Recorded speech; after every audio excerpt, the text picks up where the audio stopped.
Well, hello, everyone. I'm Francis Collins, Director of the National Institutes of Health. I'm here with Nora Volkow, the very remarkable leader of the National Institute on Drug Abuse. Both of us have had the privilege of coming to the Drug Abuse Summit for quite a few years, and we're looking forward to being there again in person in Nashville this year. But obviously, other things have happened that make that not possible. But we did want very much to be part of your virtual experience this year. And so we have decided we're going to have a conversation here, and we're going to talk to you about what some of the things that you might want to know about that NIH is doing, especially about our initiative called HEAL, H-E-A-L, Helping to End Addiction Long-Term, which is directing nearly $1 billion to researchers in communities all over the country, including many people who are probably listening to this interview. So it's a good opportunity, I think, for us to tell you some things about what we're doing, and we'll have a conversation for a bit. And then we asked our investigators and all of their teams who are working on HEAL to submit some questions to us just a couple of days ago that they thought might be good for us to talk about as part of this virtual plenary session. And so we'll come to those in a bit as well. So without further ado, let me say hello, Nora. And hello, Francis. Nice to see you virtually. Nice to see you too. I'm in my home office here, where I've been pretty much for the last 3 weeks, barely stepping outdoors to occasionally get a breath of fresh air, but trying to live up to all those recommendations about social distancing, or at least physical distancing, trying to keep my social connections going, even if they're electronic. And it's not easy. I think we're all feeling this is a time of some stress for us at NIH, trying to do everything we can to address this COVID crisis and speed up the process of developing vaccines and therapeutics and all kinds of other things that we can do. How are you doing there? What's it like being sort of sequestered back in your home space when you are somebody with so much energy and you're always all over the place doing 1,000 things?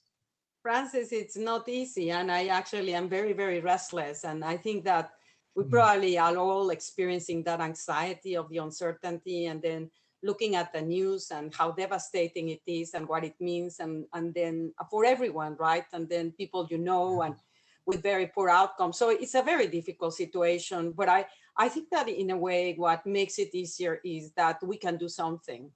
And so working with everything that we have to try to help others, I think, provides some relief. Yes. Well, we're going to talk about that right now.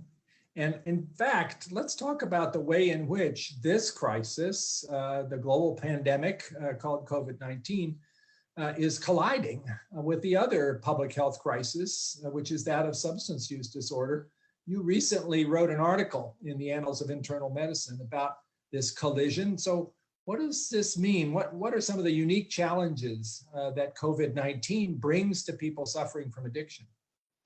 And I'm glad you're bringing up this point, because it's one of the issues of greatest concern for all of us that are working in the field of substance use disorders. We had not been able to contain the epidemic of opioid fatalities, and all of a sudden we're hit by this tsunami of COVID. And we immediately can recognize the unique challenges of people having an addiction. These are structural. The healthcare system is not prepared to take care of them. They relate to also stigma and social issues. The concept of social distancing makes them even more vulnerable and interferes with many of the support systems that can help them to reach recovery. And on top of that, drugs themselves negatively influence our physiology, making you more vulnerable to getting infected and more vulnerable to worse outcomes. So that's why the tremendous concern about these two epidemics colliding with one another. And what about how this has influenced treatment delivery for people with substance use disorders who are counting on that to be able to keep themselves from slipping backward? How does that have an effect?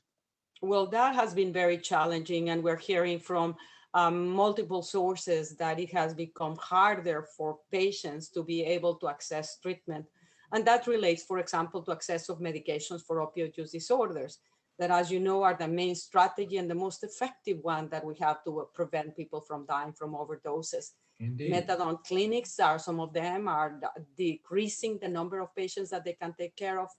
The healthcare system is much less able to initiate persons on buprenorphine. And because of social isolation, if you overdose, the likelihood that someone can revert you with naloxone is much lower. We don't have statistics on the numbers about how that's influencing, for example, fatalities. We do not know, but we're very concerned. Well, Nora, in addition to those consequences, for you as a lead person in the HEAL Initiative, how has this affected all the grand research plans that we had put in place as part of our big vision here of how NIH could help with the substance use disorder crisis? What's happened to all of those research plans? Well, Francis, you mentioned, I mean, $900 million were deployed on research that is incredibly meritorious. And unfortunately, and some of that research had already started.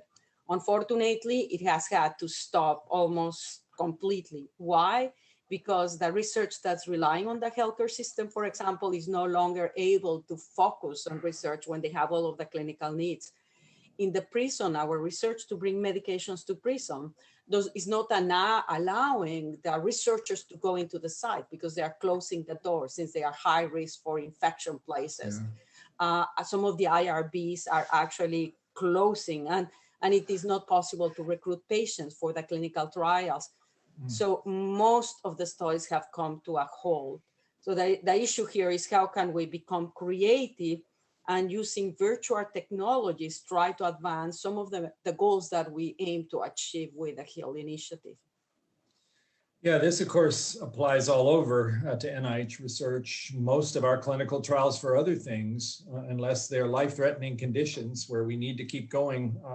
Otherwise, things are pretty much on a sort of hibernation state because we can't justify having people out there in a space that might put them at risk. So yeah, it's a tough time for clinical research all over, and that is certainly applied to what's happened with the opioid use disorder problems. But again, I think our teams are really devoted to making sure they make the best of this time, making plans, doing things that they can do in terms of setting up data systems, the kind of thing that you and I can do at home and are doing at home, they are also. Meanwhile, well, bring us up to date. What's happened as far as the national state of the opioid crisis? Are there trends there that we ought to look at for a minute? Yes, indeed. And it's important to actually keep our eyes on the epidemic because it's changing so very rapidly. So it went from prescription opioids to heroin to synthetic opioids like fentanyl.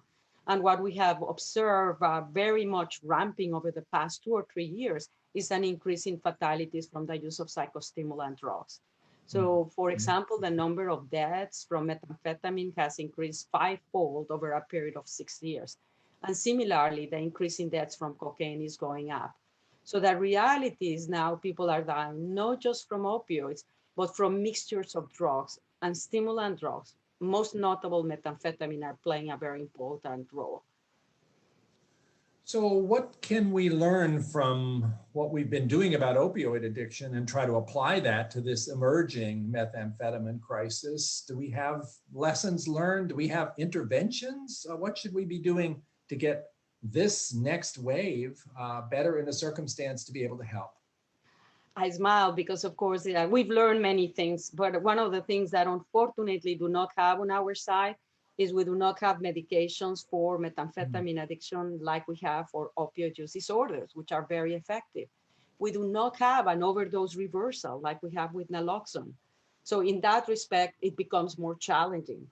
Though what we have learned from the opioid crisis is how to work together across multiple agencies, how to integrate the healthcare system with community treatment programs. We have learned how to use mHealth technology, virtual technology applications that are making access to treatment that otherwise would have not been available. So taking advantage of that knowledge gain, we're in a better position to address the methamphetamine addiction from that perspective. But we do not have medications, and that's a major priority to actually solve and address. Yes, indeed. Well, recognizing that research has had to slow down in many areas, there's still a lot of things that NIH is supporting that would be worth talking about to this special audience that's gathered to listen to this virtual plenary session. So maybe Nora, it's a huge portfolio of things that are going on now, both in terms of the opioid use crisis, as well as just trying to develop alternatives for treatment of pain. What are the things that you're most excited about if you had to pick a few? And please, nobody take offense if she didn't mention your project. There's so much here. It's going to have to be a quick snapshot. But what are the things you'd want to point to that you think are particularly likely to be groundbreaking or game-changing, even if at the moment they're kind of going more slowly than we all hoped? I think that one of them, and this is why I'm smiling, is biologics. I actually, both the use of vaccines and immunotherapies are actually now on clinical trials, both for heroin and methamphetamine. And in particular for methamphetamine, this gives us the opportunity, perhaps, if successful, to have an antidote for toxicity that we don't have. That's a very exciting area. Another area that's very exciting is that one of neuromodulation, which provides us alternatives, not just to treat addiction, but also to treat pain. And the data, the pilot data that's emerging is actually quite positive. And as we learn more from the brain with the Brain Initiative, we will be able to tailor those interventions so much more. Another area that to me, again, may not seem that is so sexy from the scientific perspective, yet it's crucial for success, is through the Healing Community Initiative. We have been able to bring together players that in the past did not even speak with one another. The Healing Community Studies has actually generated models that bring healthcare in partnership with justice settings and the community to maximize our efforts in an integrated fashion so that they actually make a difference. And learning to work across these different disciplines to me has been a very exciting area. And finally, too, I think that innovation is jumping all over our space. And through the use of the grant funds that we get for translation research, we have been able to deploy multiple products that are making it easier for patients to have access to treatment, to stay in treatment, like health applications that enable to follow up or to provide a coach or a mentor for someone that is trying to reach to recovery, to auto-injectors of naloxone, which of course becomes so very important now with the social distancing, where if someone is going to overdose in their house with no one around, they may be able to be saved by this innovation. So there are many, many things that are very, very exciting, and it's hard for me to pick one in a very short period of time. You did mention Healing Communities, which is real flagship of part of our efforts, trying to bring together all of the resources that a community has to try to help prevent and then effectively manage addiction when it happens. Remind people who are listening, we did a big competition about where, in fact, these communities would be and wanted to have them quite diverse. Where are these actually happening, these healing community studies? These are 4 states, Kentucky, Ohio, New York, and Massachusetts. Mm-hmm. And they were selected to meet communities that have much higher rates of overdose fatalities than the rest of the country. Yeah, and this is, of course, one of those where we wish that everybody was working intensively right now today. People are having to take a slow boat here for a little bit until we all get back to it. But we are going to get through this, people, and we will have a chance to have these programs started back up again in full talent that's out there. I just want to say, in terms of the HEAL initiative, because it has multiple other components, I wanted to be sure everybody also understands that a big part of this is focused on the whole problem of chronic pain, that we don't want to have those 25 to 30 million people who have chronic pain every day neglected in the process of trying to reduce the use of opioids. They need something better than that, that is going to be a solution to pain, but not addictive. And so we have a huge enterprise underway there, all the way from seeking new drug targets that hadn't been appreciated before, down through identifying compounds that might already be potentially valuable and putting those into clinical trials for a wide variety of different kinds of pain conditions. And we're also looking at things like devices that are not drugs. And we're looking at mindfulness and other kinds of non-pharmacological and non-device-based approaches, which also have a lot more promise, I think, than maybe many people have appreciated. That's all part of this HEAL initiative, trying to bring together the pain experts, the addiction experts, all under one umbrella and have them learn from each other. And in fact, we did something along that lines. Now that we have funded this almost $1 billion worth of research, we brought all the investigators together while we still could back in January. This is January 16, 17, I think. We had more than 400 people who are part of the teams that are funded through this effort. Many of them had not even met each other before, but they know each other now. And it was remarkable to see the way in which various collaborations were being talked about. People were getting to understand something more about what's going on in this program that they didn't know about. They were hungry for continuing those things. We built up all kinds of ways for people to stay in touch. So we now have a community, a HEAL community that is intensively invested in finding solutions for opioid use disorder and for chronic pain, working together in a fashion that wasn't really the case until we did this. That's one of the big payoffs, I think, of this kind of effort, is that it's not just doling out some money for people to keep doing what they were doing, but creating a new network effect. And we're counting on that to make a big difference. So part of that was we were able to ask that network, what kind of questions would you have that you think would be appropriate for Nora and I to talk about as part of this plenary? So we actually captured a few of those, and I'm going to pull them up right now and see if Nora can help me answer them. So this is from our mailbox. This is from a couple of days ago. First question, should medications such as Suboxone or methadone be implemented if a person cannot maintain abstinence? Which one and for how long? Well, I'll start. Yes, it's our life-saving tool that can help support somebody who's not yet able to stop using drugs entirely. We don't know how long people need to stay on these medications. That's one of the goals of a HEAL project. But we know it probably isn't 28 days. In fact, it might not be 6 months. It might be longer than that.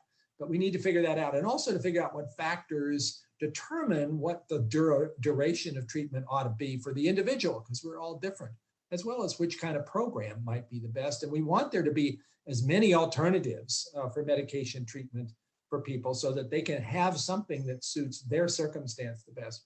But let me ask Nora, what else would you want to say with regard to this question? I would also say an unequivocal, yes, absolutely. You want to have patients go into treatment with methadone, buprenorphine, or naltrexone, even if they are still taking drugs. And the studies have shown that their outcomes are much better in terms of protecting them from fatalities. They are 70% less likely to die if they are on medication than if they are not, even when they may be occasionally taking heroin or other drugs. So it is the most effective way that we have to protect them from overdosing. I think that what we've come to recognize as a major challenge is how to retain people in treatment. So I can start someone on buprenorphine, but the relapse rates are still very high. And when someone relapses, the risk of overdoses actually goes up. And thus, one of the studies, apart from determining how long should someone be on these medications, has to do with what is it that we can do to improve retentions on patients so that they keep on taking their buprenorphine or methadone. As long as they take it, their outcomes are going to be much better. So that is the message that I would like to send. That's well taken. A couple of questions here about healing communities, which we were just talking about, because I think lots of people are interested to hear what's happening there. Nora, can you sort of describe what are the kinds of interventions that are being implemented in healing communities? What are we testing and what are we going to learn that might be then applied more broadly? Well, we know right now that, as I mentioned just before, that the most effective intervention that we have for patients to prevent them from overdosing is to provide medication. So a common intervention is going to be to expand the number of individuals that are given access to medications for opioid use disorders and that are retained. Also, we know that access to naloxone significantly reduces the likelihood of someone dying from an overdose. So expanding access to naloxone is the second common element. A third common intervention is the proper prescribing of pain medications, such that opioids are done or are given only under surveillance of a physician and very well carefully monitored conditions. Those are three components. Added to them is the integration of the systems that people that are suffering from substance use disorders are encountering. So you are much more likely to end in prison, to be a parolee, to end up in jail. So linking those systems such that when someone is released from jail, they have healthcare and provide support is very important. And then the third element is the community. We know that communities play crucial role in keeping people from taking drugs, and if they are already taking drugs, to helping them achieve recovery. So we're working with fire department, with the police departments, with faith-based organizations. And depending on the structure of each community, the community selects who their leaders are going to be for implementing these efforts. Yeah, those are all really important. And it's going to be fantastic to see what happens when you integrate all these together. A couple other questions about the overall research results or findings from the HEAL initiative, recognizing that this is still early days for this program. Maybe I'll mention one that relates to children, because I think all of us are very concerned about the consequences to children who are born to mothers who have been suffering from addiction. And we have this program called Act Now, which is aiming to understand what is the best way to actually treat infants in that situation with medication, and if so, which medication, with cuddling. And we recognize that this varies a lot from site to site. And so now one of the programs we have underway is to try to figure out what actually is the optimum way to treat neonatal abstinence syndrome. And that includes testing this eat, sleep, console method, as well as trying out different medications to see which best manages the withdrawal. It also means that we need to understand something about the long-term consequences, which are also a source of considerable concern. And Nora, you've been also very engaged in trying to figure out how we could design a study, still yet to be mounted, but something about how we would optimally learn what are the consequences of opioid exposure in fetal life and going through withdrawal at birth. How are we going to get answers to that? Well, this is a very important question because, of course, what happens to our brains and our body during fetal development will determine very much what happens to us as children and as adults. So understanding it is crucial. So if there are changes from opioid exposure, knowing what they are may enable us to provide interventions tailored to try to buffer these changes and to improve outcomes. So the strategy has been to bring together a quite diverse group of researchers across the whole country to start to design a study that will enable us to properly monitor the women as they get pregnant and exposed to opioids and their infants and retain them in treatment while we're actually evaluating the infants from brain imaging to behavior to cognition. And this study will therefore enable us to assess how exposure to drugs, and it's also important to know that people that take opioids during pregnancy usually take many other drugs. So understand how drugs, opioids by themselves and in combination affect the development of the human brain, how that then affects the further development of the child. And two, as important, I would sort of say, we know that socioeconomical factors impinge upon the brain, the development of the brain, and mothers that are taking drugs in general are in more adverse family conditions that are going to result in greater likelihood of child neglect.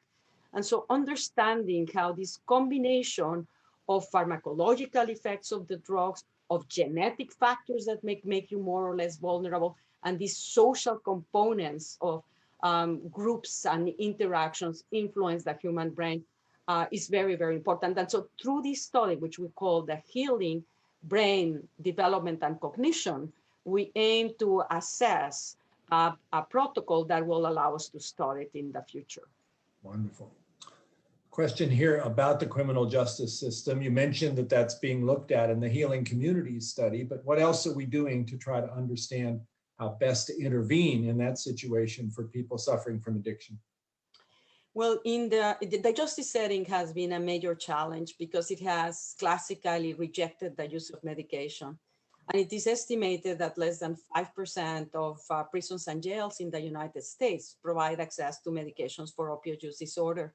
A part of the problem is the difficulty of managing giving an opioid agonist medication in a prison setup that will require, for example, a physician. Now, with advances in research, we now have access to medications that are actually antagonists at the opioid receptor, that therefore will not have any risk of diversion. And we also have access to medications that can be administered by one injection once a month. And that makes it so much easier to deploy in a justice setting.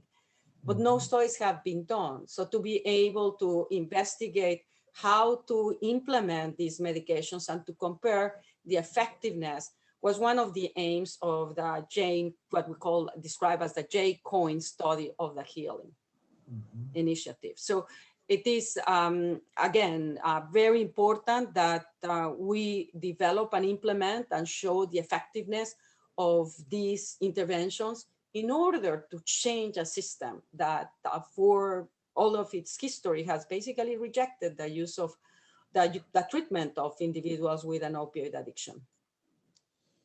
We just have time for a couple more questions. Here's one that we ought to touch on because people sometimes think we're only focused on trying to treat the problems we have now. What about prevention? So the question is, how can small town communities create an environment where addiction does not take root in the next generation of young people?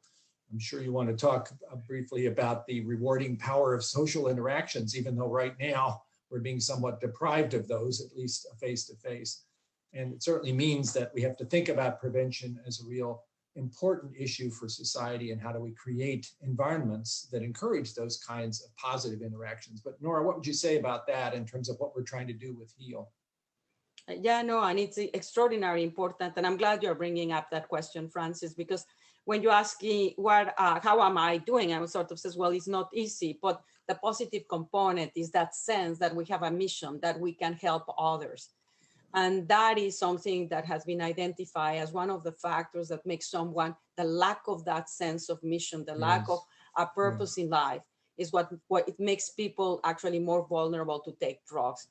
Feeling irrelevant, feeling that no one cares for you is probably one of the most devastating things that you can do to a human being. And we know, not just from the epidemiological studies that show that social isolation and neglect increase dramatically the risk of taking drugs. And if you are trying to stop taking drugs, it increases that risk of relapse. And so that's an issue right now of great concern. As people are socially isolated, would that increase their use of drugs? Very likely. And will that increase the risk of relapse? Very likely. So the challenge there is, how do we provide that social support for the COVID? But independent of the COVID, because that's where your answer was coming, I think that as a nation, we have to face the concept that we have made America vulnerable to drugs because we have eroded that social sense of community. And that if we are to prevent future generations from getting addicted to drugs, we should build meaningful interactions between people. We should give each individual an opportunity to be part of a society that appreciates them. So I think this will be my message ultimately. We do need each other in very, very fundamental ways. We need others for our well-being. If we don't have that, then we become very vulnerable.